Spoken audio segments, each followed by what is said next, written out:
इस पर जवाब देंगे। धर्मेंद्र यादव जी, रामपुर में बीजेपी बहुत कॉन्फिडेंट नजर आ रही है। एक तो आजम खान को सजा हुई है, दूसरा समाजवादी पार्टी के अंदर फूट है, और तीसरा नावेद मियां, उन्होंने भाजपा को सपोर्ट किया है। तो भाजपा बड़ी कॉन्फिडेंट है कि उसको चुनावी चक्रव्यूह, जो लोकसभा का उपचुनाव हुआ था उसके बाद विधानसभा के उपचुनाव में भी काम करेगा।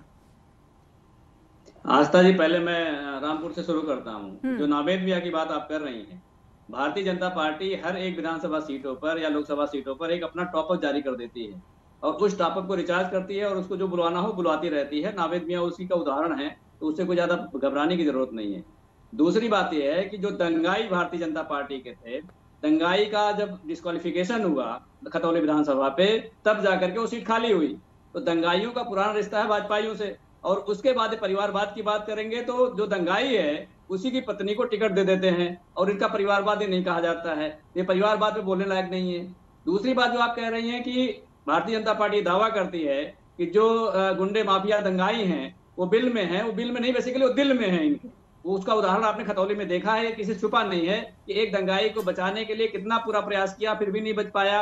उसके बाद अभी रामपुर में आजम जी की सदस्यता खत्म कर दी गई, उसके बाद उनका वोटिंग राइट खत्म कर दिया गया, लेकिन खतौली में वोटिंग राइट खत्म नहीं हुआ है।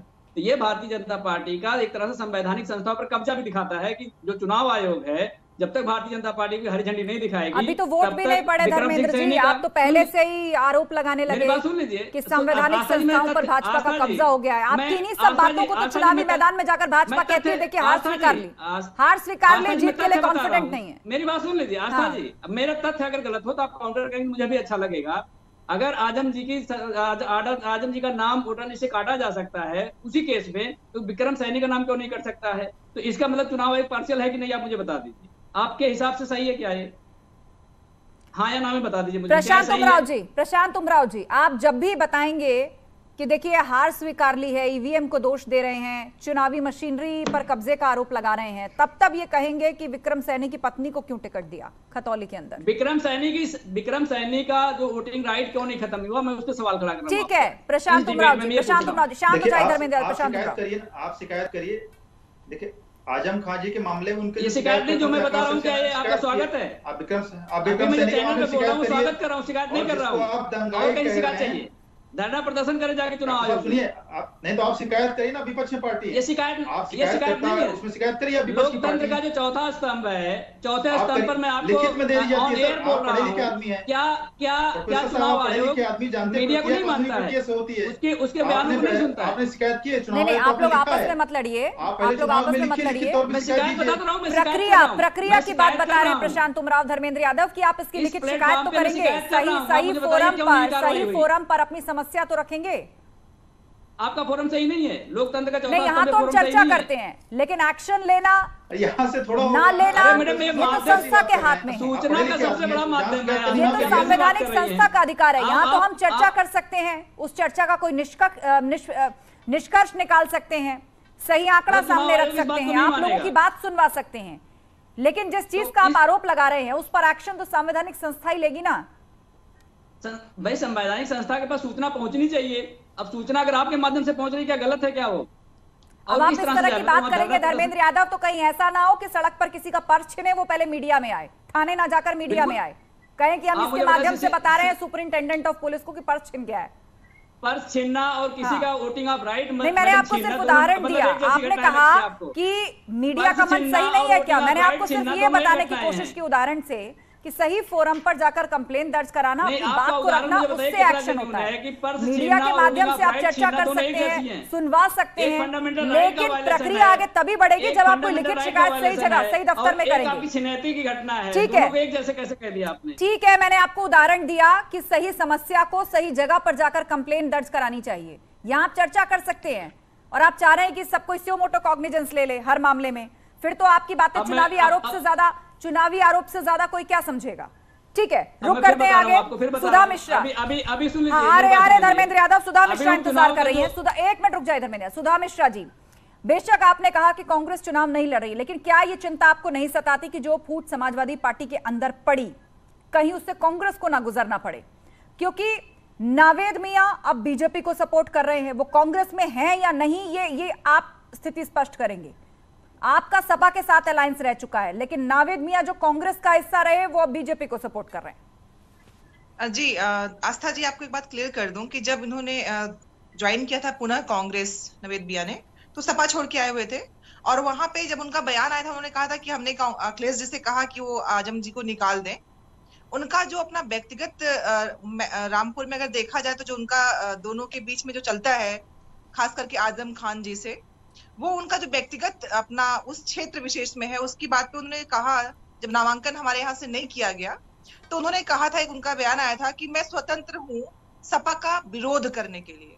अगर आप उस बयान को ध्यान से देखें कि उन्होंने कहा कि भले ही हमारी पार्टी ने नामांकन के लिए हमें रोका है, लेकिन अगर मैं सपा का विरोध कर रहा हूँ, और विरोध किसका? आजम खान का, क्योंकि उन्होंने यूनिवर्सिटी पे पुलिस को न हटाए जाने, उन्होंने आजम खान को हटाए जाने, उनके अपराधी जो भी उनपे जो केसेस चल रहे हैं, जो उनके पारिवारिक पृष्ठभूमि रही है, इस पर उन्होंने कई बार बयान दिया और कई बार बात किया था। तो उनका जो अपना व्यक्तिगत जो मसला है वो आजम खान के रामपुर में जो चीजें हैं उसको लेके है। तो उनका जो विरोध है वो सपा से और आजम खान से है। उसके बाद वो किसको सपोर्ट करेंगे व्यक्तिगत मसला है, क्योंकि पार्टी ने नहीं, लेकिन पार्टी की सहमति या असहमति भी तो बड़ी वजह होती है ना। अच्छा जी, मैं जिस पार्टी ने कभी भाजपा के साथ अलायंस ना किया हो वो अपनी व्यक्तिगत चॉइस से उस पार्टी और उसके कैंडिडेट को सपोर्ट करें, तो ये चिंता नहीं सताती आपको? कहीं ऐसा तो नहीं है कांग्रेस पार्टी के अंदर भी एक अलग विचारधारा जो है वो जन्म ले रही है, कुछ अंदर ही अंदर सुलग रहा है? नहीं, ये हमारे अनुशासनात्मक संगठन में जो देखा जाएगा, जो किया जाएगा, किस पे हम क्या अपना एक्शन लेते हैं, क्या बातें होती हैं, वो अलग मसला है। लेकिन जो मुख्य बात है कि उन्होंने सीधे कहा है कि कांग्रेस आला कमान ने जब हमें नामांकन मतलब उपचुनाव लड़ने से मना किया तो मैं सपा का व्यक्तिगत रूप से विरोध करने के लिए स्वतंत्र हूँ। ये उनका बयान आया था। मैं उस बयान को बार बार इसलिए ला रही हूँ कि व्यक्ति को 24 घंटे आप रोक नहीं सकते हो। जब व्यक्ति कहीं विशेष में रह रहा है, अगर मान लीजिए आप कहीं नौकरी कर रहे हैं, मैं कहीं नौकरी कर रही हूँ, तो जब जिस और में वहां पे कर रहे होते हैं उसके बाद हर मसले उस जगह से जुड़े नहीं होते हैं ना। चलिए सुधा जी, आप नावेद मियां को ये कहकर डिफेंड कर रही हैं कि ये उनका व्यक्तिगत फैसला है। नहीं, मैं डिफेंड नहीं कर रही। लेकिन पार्टी लाइन या पार्टी के किसी ऐसे अलायंस के कैंडिडेट को सपोर्ट करना, पूर्व में मुझे लगता है कि ऐसा उदाहरण शायद ही पहले कभी आया हो कि इसको अनुशासन के दायरे में न देखा जाए या चिंतित बात वो ना हो। मैं लौटूंगी, जितेंद्र प्रताप सिंह इंतजार करे। जितेंद्र जी, मोबाइल चेक कर रही है, आपको प्रत्याशियों के नाम पता चल गए रामपुर मैनपुरी से?